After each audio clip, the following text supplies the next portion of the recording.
Hey everyone, I'm Jen, and I own a veterinary technician relief business. And I'm Michelle. I own a veterinary technician mobile house call business. And you are And you are listening listening to Endless Journeys, the Vet Tech Odyssey podcast. In this podcast, we will be discussing and meeting with credentialed technicians who have created their own path with business ownership within the veterinary space. Our goal is to help inspire burnt-out vet techs before they leave the industry altogether through our stories and the stories of other vet tech business owners. To get into this week's question of the week, we actually want to give a quick shout out to our sponsor, Action Vet Tech Services. AVTS is an RVT-owned staffing, training, and consulting agency founded by Jacqueline Phillips, RVT, based out of North Carolina with a nationwide reach supporting credentialed veterinary technicians. They offer flexible relief staffing, RACE-approved continuing education, and consulting to help clinics and technicians grow. So if you're a tech looking for new opportunities or a clinic needing experienced support, definitely check out Action Vet Tech Services. And now let's get into this week's question of the week.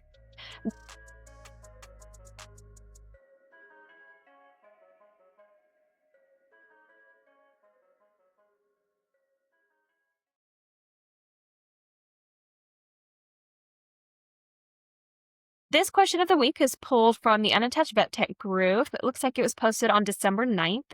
What do you guys do on your clerical days? I am having a hard time managing my time on the days that I don't have appointments, which is most days currently. But I find myself sitting down and doing other things or doing housework. Can anyone give me an example of your schedule when not doing appointments? Thanks. So it sounds like she does mobile, which is more mobile nursing, which is more on your end of things, Michelle, right? Yeah, I think so. But 'Cause then she's also saying too, that she doesn't have appointments.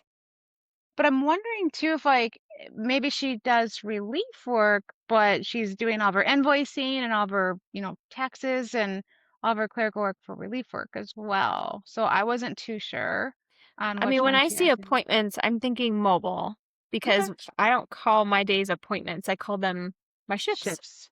That's right. You So do call my shifts. that's Okay. just what, but I mean, like either way, I mean, I know that for me doing relief on my days off, I'm focusing on the podcast and I'm focusing on editing.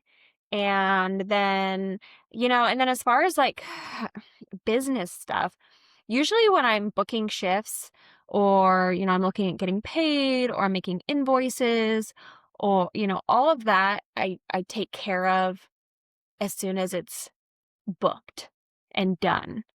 So invoicing, I have all set up in separate folders.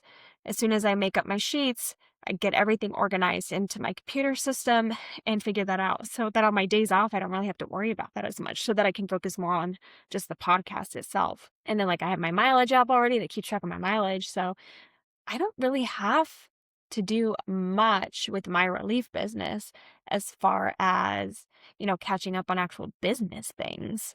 And do more of just like trying to relax at home and when I can and clean my house because I have, all these animals.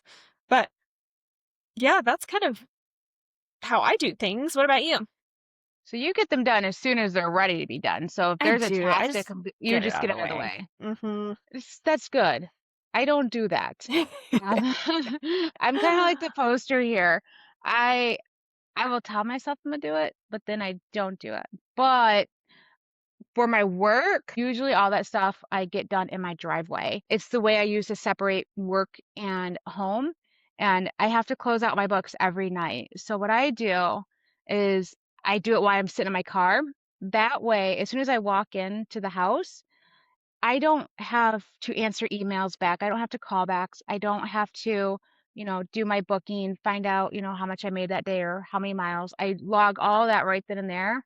And then that way, when I walk into the house, all my stuff are done. So, I mean, if it's part of your like everyday routine to like wrap up appointments, put in notes, I would say just do it like right then and there. It's kind of like what I do, kind of what Jen does. But Mondays were my clerical days. And then they kind of like turned into like house cleaning / podcast days. Yeah. So I think I've actually kind of changed now that I'm really thinking about it. However, there is some client stuff that I need to send this client a sympathy card. And in the past week, there's been a couple times where I forgot, where I've had I'm like, oh shoot, I'm like, should I still do it? Should I wait? What should I do? But kind of, it's mostly on Monday, but then it's kind of like, I should do this right now. So I'd say pick one day of the week or a time of day, even if you're like, from 3 to 6, I'll do clerical work. Awesome. You got a time frame. Or I'll do it on Friday at the end of the week. That way I'm clear for the weekend. It's kind of like what Jen does it right then and there. I mean, it's whatever would work best for you, but as long as there's some sort of like discipline, you know. Yeah, and it sounds like she's saying that she's having a hard time managing her time on the days that she doesn't have appointments, but then she makes note that it's most days currently. So, it sounds like there's a lot of things that she could be doing. Also marketing. If you're wanting to work more days, you can start marketing yourself, advertising, reaching out to pet businesses. It doesn't just have to be clinics, right? Yes. I feel like with mobile nursing, with what you guys are doing, I mean, you guys could simply reach out to pretty much anyone in the pet business. You could reach out to trainers. You could reach out to pet food businesses. I would say maybe groomers, but I don't know. Groomers might think that you're trying to take business away from them. But I mean, for the most part, sounds like you have a lot of time on your hands. But at that time too, if you're having a hard time managing all that time that you have, then it sounds like you just need to figure out what days you're going to do what. And it sounds like you're also just trying to get into your business and get it a little bit more established. And as time goes on and it does become more established, then you're going to have shorter periods of time to get your stuff done. And then that's when you're going to sit here and you're going to say, okay, these are the days that I do this. These are the days that I do this. And I know that I did that.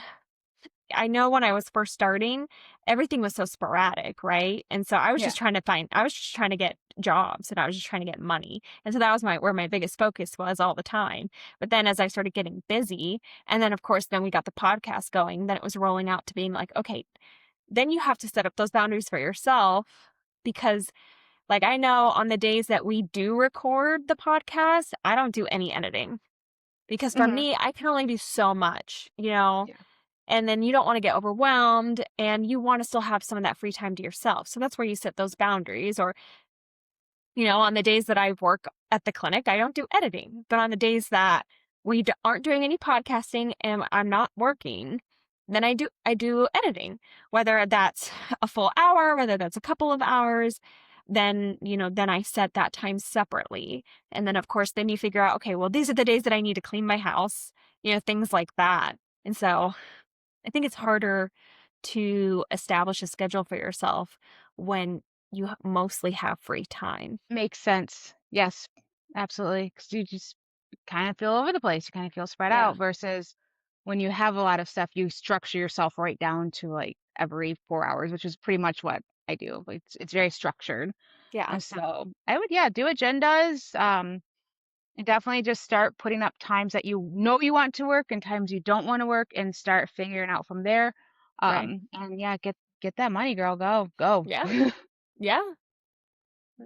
Right. So good luck, and, keep doing what you want to do, whether you want to have more appointments or whether you don't, and you just want to enjoy a little bit of that time.